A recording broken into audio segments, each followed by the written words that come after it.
Thank you for taking some time for yourself. You don't have to close your eyes. You don't have to pay attention to every word. You certainly don't need to feel any particular way right now.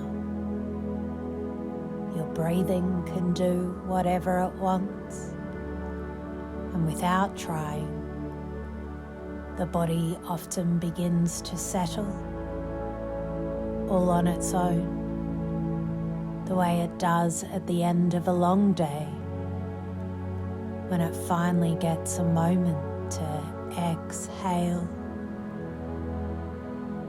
Perfect. There's no need to notice the inhale, no need to notice the exhale, and nothing inside you needs to change just yet. Sometimes the body begins relaxing before the mind even realizes it. A little softening in the shoulders, a quiet loosening in the chest, effortless, unforced, as if calm knows its own way in.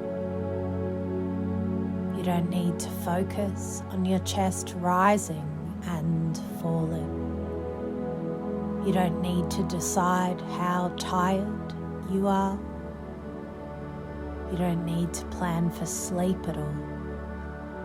And somehow, without effort, the breath can become slower, heavier, quieter, drifting into its own natural rhythm, the one it uses when it's safe enough to rest. Nothing is required of you. Nothing needs your attention. Nothing needs to be fixed or solved right now. And the fascinating thing is, when nothing is required, the mind often begins to wander in its own gentle way, drifting, floating, softening, like it's already heading someplace calmer, without needing to know where it's going. You don't need to think about your pillow. You don't need to adjust your blankets. You don't need to get comfortable on purpose. Comfort has a habit of finding its way in, seeping through the muscles, collecting behind the eyelids, settling at the edges of your thoughts. A kind of comfort that doesn't need to be made, only allowed. And you don't have to stop thinking. You don't have to slow anything down. You don't have to let anything go. And still, the mind drifts, the way a horizon softens at dusk, the way sounds blur into background, the way a person might forget they were even listening as calm moves in on its own terms. Anyone who's been through stress would feel exhausted. Anyone lying awake too long would feel raw, stretched thin, oversensitive. Anyone would feel that way. It's human, and that human part often relaxes the moment it feels understood. The moment it's not fighting, the moment it realizes there's nothing left to do except drift, breathe, and be carried by something softer than effort. There's nothing you need to do to make it happen. There's nothing you need to do right. There's nothing you need to pay attention to. And gently, quietly, your mind can begin wandering to a place far away. A place 800 kilometers from Sydney, where life moves slower, softer, easier, almost as if it's waiting for you. There's no rush to arrive there. It comes to you in its own time. The way dreams drift in when the body is ready. And the mind begins to settle into the gentle rhythm beneath everything. Imagine a country town about 800 kilometers from Sydney, Australia. It's not tiny, but small enough to feel familiar and welcoming. There are a few big name stores, McDonald's, a local supermarket, but no Starbucks, no Walmart. Rolling fields of cattle stretch beyond the streets. Everywhere you look, there's fresh dairy, cheese, yogurt, and cakes. The smell of baked goods drifting from market stalls, blending with the earthy scent of hay in the air. At the heart of the town are real country people, the farmers and workers who form the rhythm of daily life. Boots on dirt, wide-brimmed hats shielding their faces from the sun. Flannel shirts and sturdy denim worn from years of hard work. They move with quiet strength, tending to the fields, caring for the cattle, carrying on their routines with calm, steady reliability. They're the backbone of the town, present and grounded. Their movements, a gentle, reassuring rhythm that defines the place. Nearby, there's a small Air Force base. The personnel there are never allowed off the base. Yet every now and then, you might see one strolling through town in uniform, always friendly, polite, smiling. Their presence is quiet but steady, part of the town's rhythm in a disciplined, almost invisible way. And then there are the teenagers. These kids are something else. Gothic, dramatic, bold, clearly in complete rebellion against the Air Force way of life. They strut through town with black boots, dyed hair, leather jackets, and an attitude that says, "We're absolutely nothing like them." It's funny to watch, half terrifying, half hilarious, like they've made it their life's mission to confuse the do-gooders and poke a little fun at authority. And yet, in their own way, they're thriving, full of energy and life, part of the rhythm of the town. A Around them, the do-gooders, polite, tidy, neatly dressed, float through the town, trying to keep everything orderly. It's a colourful, amusing mix. And as an observer, you can notice it all without judgment, simply choosing what to focus on, which rhythms to watch. The other day, I had to wait to cross the road. A dozen big rig trucks rolled by, each towing trailers heavy with hay.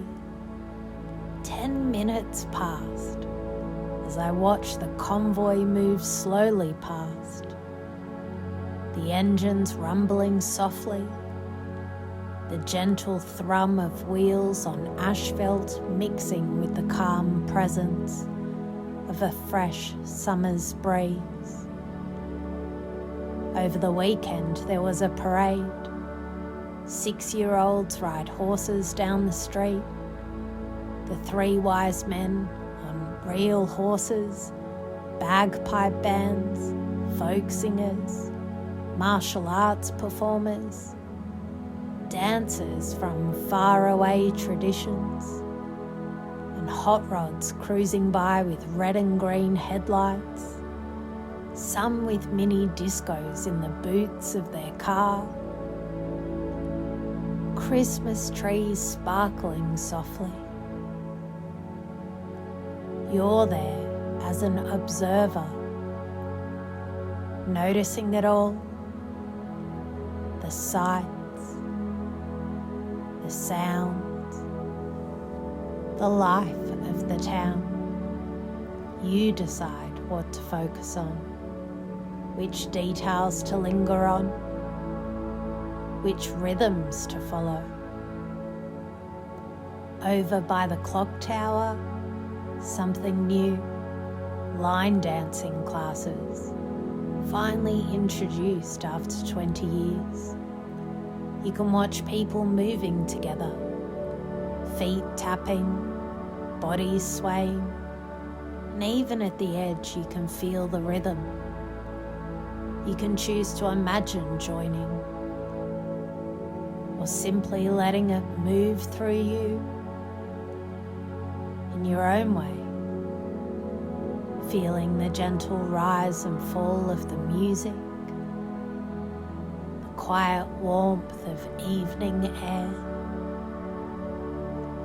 With every detail you observe, the rolling fields, the parade, the trucks, the goth teens, the do-gooders, the farmers, the cowboy and cowgirl line dancers. You notice a gentle sense of control.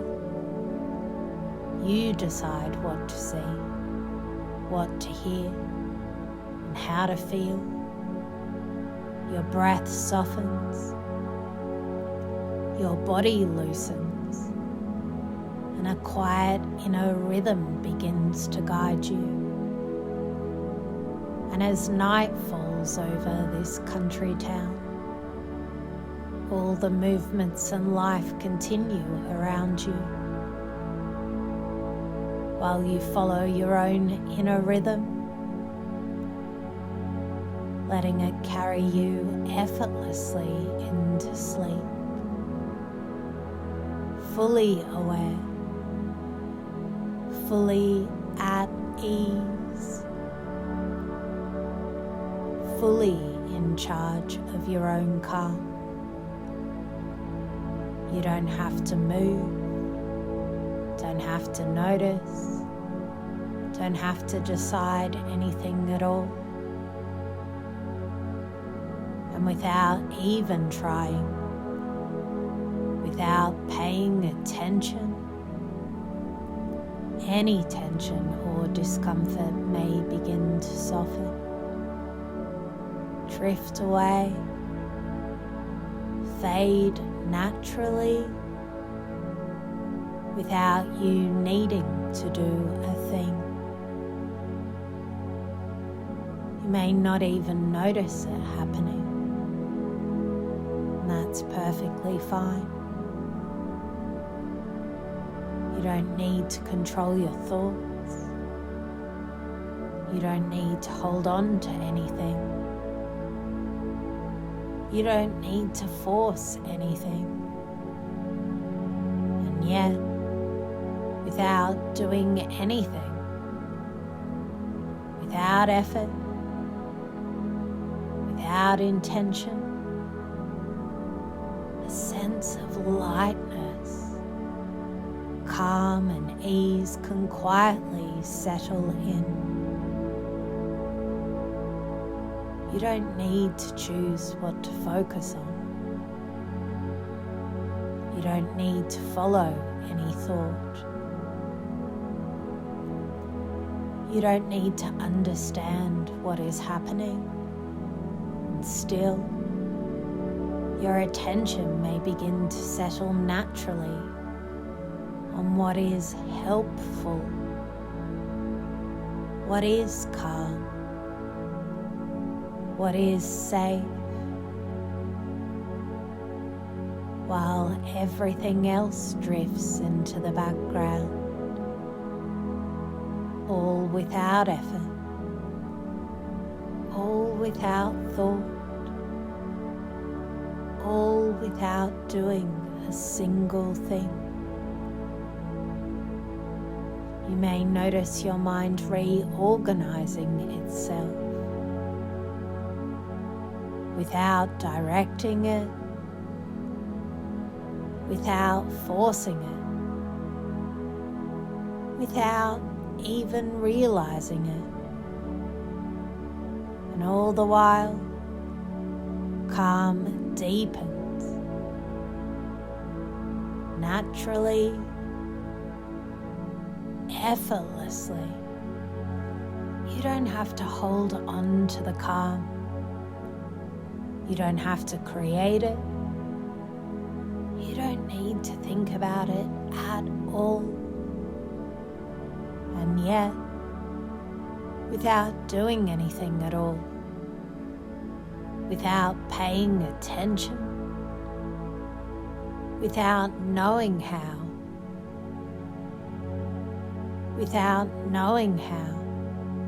calm may grow deeper, steadier, available to you without effort,